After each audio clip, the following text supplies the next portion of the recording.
There has been a lot of great teams in NBA history, and a lot of those great teams usually end their season off with an NBA championship. But then there are some teams, despite how well they played in the regular season, fail to measure up in the playoffs, looking like a completely different team compared to how well they played in the regular season. It could have been due to key players getting injured, or downright just getting outplayed by the opposition. Today, we're going to go over 10 NBA teams who dominated in the regular season, but failed in the playoffs.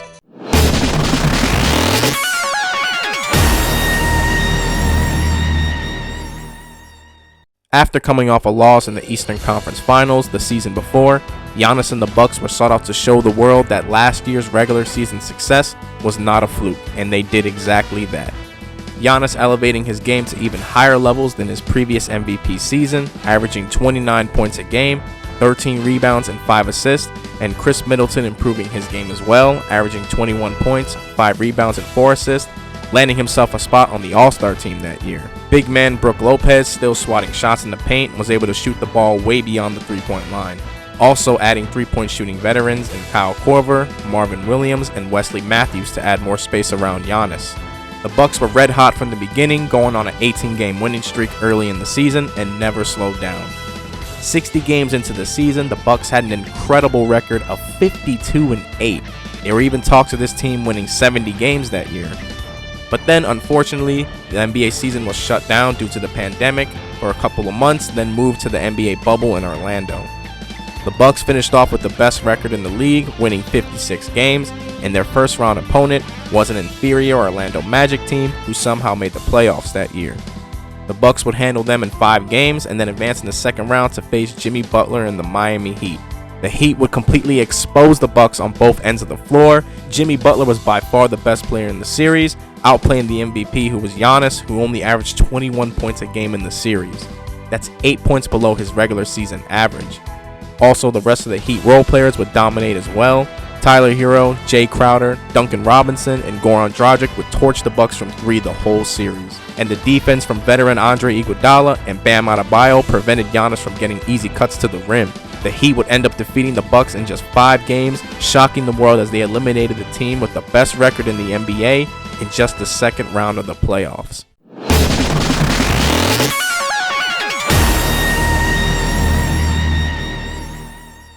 After coming off a loss in the NBA Finals the previous postseason, the Pistons were right back on track to head to their 3rd straight Finals appearance. Still having the best starting 5 in the NBA at the time, which was Chauncey Billups, Rip Hamilton, Tayshaun Prince, Rasheed Wallace, and Ben Wallace.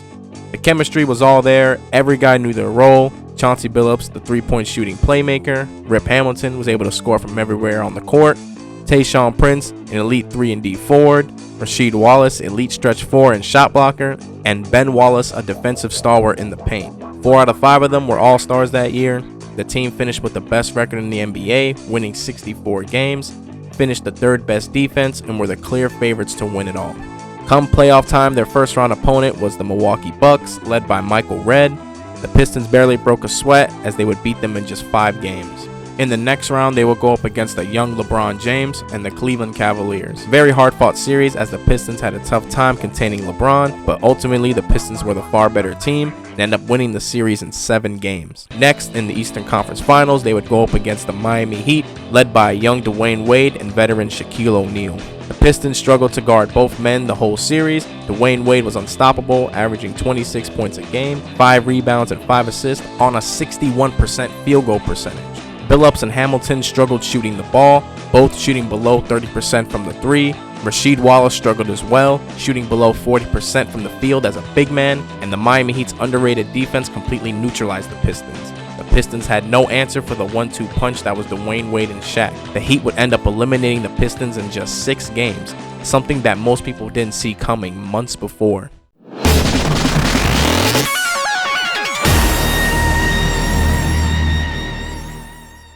After losing to the Celtics the previous postseason, LeBronJames was becoming one of the best players in the league, elevating his game, becoming an elite 2-way player. But one of the big moves that they did in the offseason was trading for Mo Williams, who instantly flourished with James.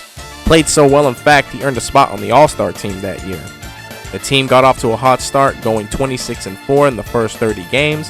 The team chemistry was one of the biggest reasons why this team succeeded in the regular season. Every role player knew what their job was, Delonte West playing some of the best basketball in his career, Wally Szczerbiak, Daniel Gibson, and Sasha Pavlovich shooting lights out the whole season, spacing the floor around James. LeBron was an athletic freak this season, unstoppable going into the paint, played some of the best defense in his entire career. The Cavs would finish with the best record in the NBA, winning 66 games, finished the top 5 offense and the top 4 defense, also finished with the best home record going 39-2, blowing teams out left and right. LeBron would win his first MVP this season and come in second in Defensive Player of the Year. Come playoff time, their first round opponent was the Detroit Pistons, who were no match for the Cavs. The Cavs would sweep them without breaking a sweat. Same story next round with the Atlanta Hawks, swept them easy peasy. Then in the Eastern Conference Finals, every Cavalier not named LeBron James would struggle against Dwight Howard and the Orlando Magic. The Cavs struggled to guard the forwards like Rashard Lewis and Hedo Turkoglu, and Dwight Howard did whatever he wanted in the paint. It all came down to the Magic being the overall better team and the lack of help LeBron got from his team, as he averaged 38 points a game, and Mo Williams, who was his all-star teammate, shot horribly in the series. The Magic would beat the Cavs in 6, ending the Cavalier season in shocking fashion.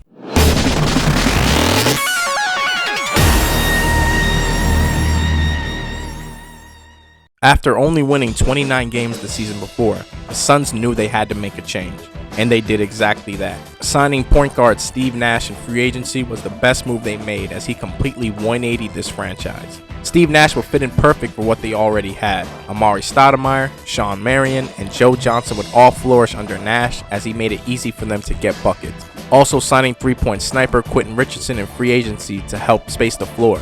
They were known for their 7-second or less offense. Teams would struggle to get back on defense against them, and by the time it was the fourth quarter, the opposing team were gassed out and unable to keep up with the quick offense of the Phoenix Suns. They would go 31-4 in the first 35 games of the season.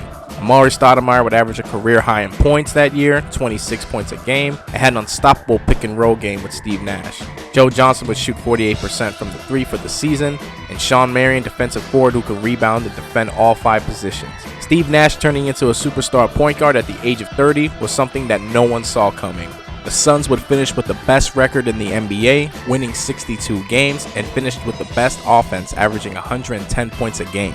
Skipping to the playoffs, the Suns would sweep the Grizzlies, who were no challenge, and in the second round, the Suns would face the Mavericks, Nash's former team. Mavs would put up a decent fight, but the Suns would still come out on top, beating them in 6 games. Then in the Western Conference Finals, they would go up against Tim Duncan and the San Antonio Spurs. The Suns struggled to stop the big 3 of the Spurs. Tim Duncan, Tony Parker, and Manu Ginobili would all average 20 or more in the series, and they couldn't stop the three-point shooting of Robert Horry and Brent Barry. The Suns would lose the series in just 5 games. Despite the loss, Amari Stoudemire and Steve Nash played great throughout the series. Stoudemire averaged 37 points a game, and Steve Nash averaged 23 points and 10 assists. And you also have to add the fact that Joe Johnson missed the first 2 games of the series due to injury, who was a big part of their offense. If he were healthy, it would have been a different outcome.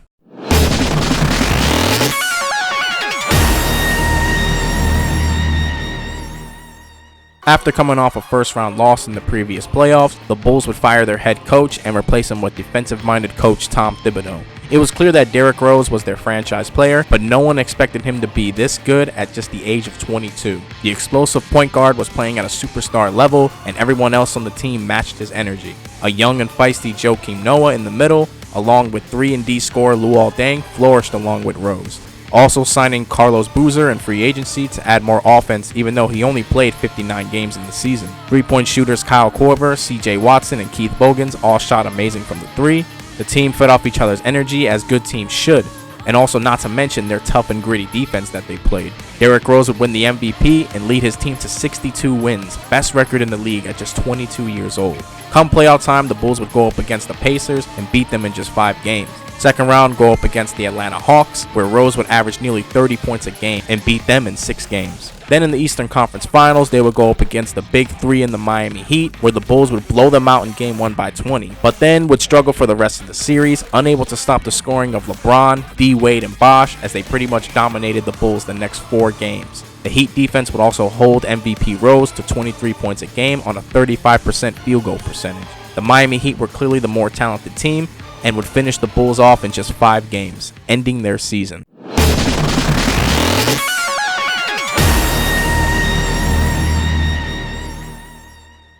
Losing in the NBA Finals a year before, the Phoenix Suns were desperate to head back there.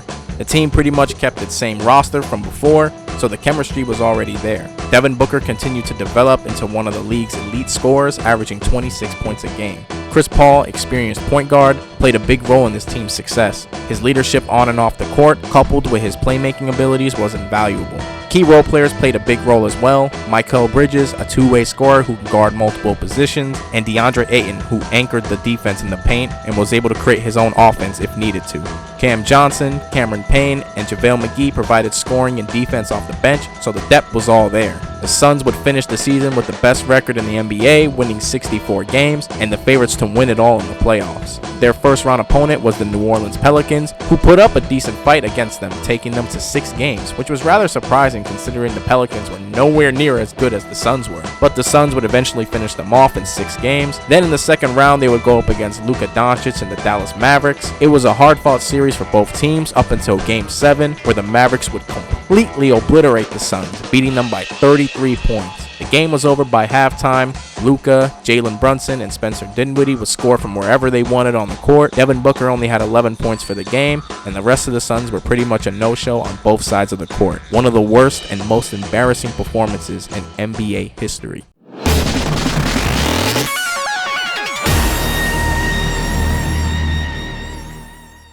The 1994 Seattle Supersonics were one of the most exciting teams to watch in the NBA that year. The Sonics were led by one of the most exciting duos in the league, Gary Payton and Shawn Kemp. Payton being an elite defensive point guard, and Shawn Kemp an explosive power forward known for his athleticism and his highlight reel of dunks. The chemistry between the two was exceptional and the reason for this team's regular season success. The Sonics had a deep and versatile roster featuring players like Detlef Schrempf, a versatile forward who was capable of scoring and rebounding, Sam Perkins, a stretch big man that could shoot the ball from 3, and Nate McMillan, an excellent defender who came off the bench and provided veteran leadership. The Sonics finished with the best record in the NBA, winning 63 games, leading the NBA in steals, showing the world that they were top contenders in the league. Come playoff time, they would go up against the Dikembe Mutombo and the Denver Nuggets. The Sonics would win the first 2 games, confident that they were going to win Game 3 and advance into the second round. But that would not come to be. The Denver Nuggets would win the next 3 games, eliminating the Sonics in the first round of the playoffs, being the first ever 8th seed to eliminate the number 1 seed in the first round. The Sonics' downfall came down to 2 factors. 1, the Sonics being overconfident just because they won the first 2 games and all they needed was just to win 1 more to advance. 2, failing on defense to stop the Nuggets shooters as Reggie Williams and Robert Pack shot well from the 3 games that the Nuggets had won. Dikembe Mutombo also played a huge factor. His defense was amazing, averaging 6 blocks a game, and played lockdown defense on Shawn Kemp. The 8th seeded Nuggets defeating the 1st seeded Sonics is one of the most memorable moments in NBA history.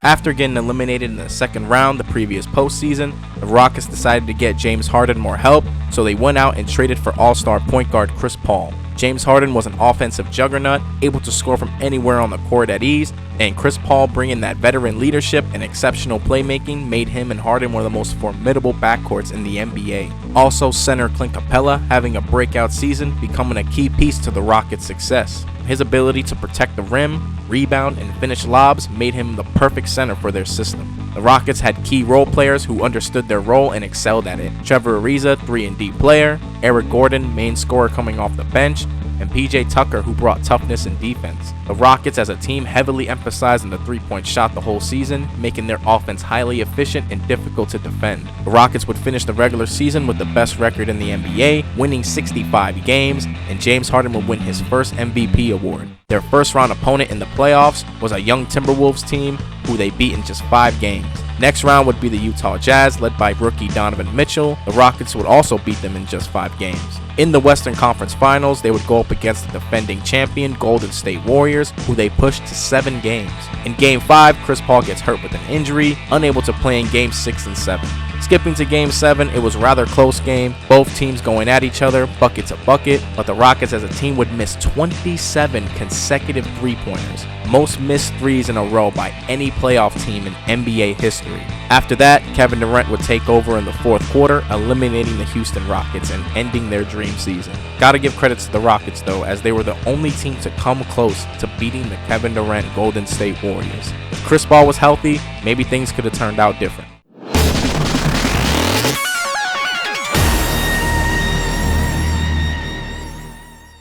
After coming off a loss in the NBA Finals the season before, Dirk Nowitzki and the Mavericks used the bitter loss that they suffered in the finals as fuel for them this season. Dirk played phenomenal, still able to shoot over defenders and score from wherever he wanted on the court, but the biggest change of his game was his improved defense that made him one of the best players in the league that year. He also had a very good supporting cast around him in Jason Terry, who provided scoring and playmaking, Josh Howard, who is a versatile two-way player, and Jerry Stackhouse, a veteran scorer who came off the bench and provided good offense. And then you had guys like Devin Harris and Eric Dampier, who provided lockdown defense for the perimeter and the interior. One of the reasons why the Mavericks finished fourth for best defense that year. Dirk's ability to score from the perimeter and in the post made him a matchup nightmare for opponent defenses, which is one of the reasons why he won the MVP that year. The Mavericks would finish the regular season with 67 wins, best record in the league. In the playoffs, their first round opponent was a young and athletic Golden State Warrior team led by explosive point guard Baron Davis. Unfortunately for the Mavericks, this was the worst possible matchup for them because this 8th seeded Warrior team was no ordinary 8th seed. The Warriors were a matchup nightmare for the Mavericks, as the Warriors played at a much faster pace and knew what the Mavericks' weaknesses were heading into the postseason. Baron Davis was unstoppable the whole series, scoring from wherever he wanted on the court. Guys like Steven Jackson and Jason Richardson shot lights out the whole series. Just the three of those guys outplayed the MVP, who was Dirk Nowitzki, who played horrible in the series, only averaged 19 points a game on a 39% field goal percentage. And the rest of the Mavericks struggled on defense, couldn't stay in front of anyone on Golden State, and allowed the Warriors to shred them from three the whole series. The Warriors would eliminate the Mavericks in Game 6, beating them by 25 points. One of the most embarrassing playoff performances by a number 1 seed in NBA history.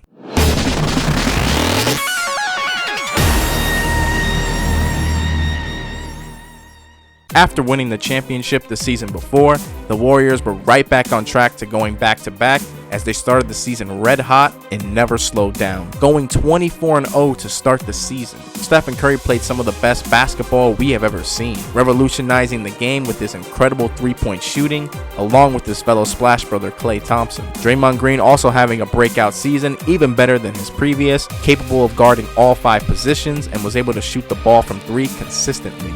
The Warriors still kept their same championship roster, having players like Harrison Barnes, Andre Iguodala, Sean Livingston, and Maurice Spates, who all knew their roles and excelled in them.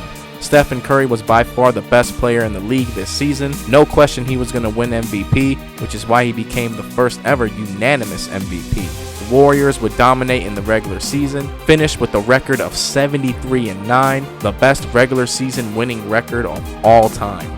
No one was expecting this team to lose in the playoffs due to their dominance all season long. Their first 2 opponents in the playoffs were the Rockets and the Trailblazers. Both teams didn't stand a chance as Golden State would beat them both in just 5 games. Then they would go up against the Oklahoma City Thunder, led by Kevin Durant and Russell Westbrook, who put up an amazing fight against the defending champs. The Thunder would shock the world and even go up 3-1 against them. But unfortunately for the Thunder, they would lose in 7 due to Klay Thompson's historic Game 6, where he would hit 11 three-pointers, and Stephen Curry playing like the MVP we've seen all season long. Here we are in the NBA Finals. The Warriors would go up against LeBron James and the Cleveland Cavaliers.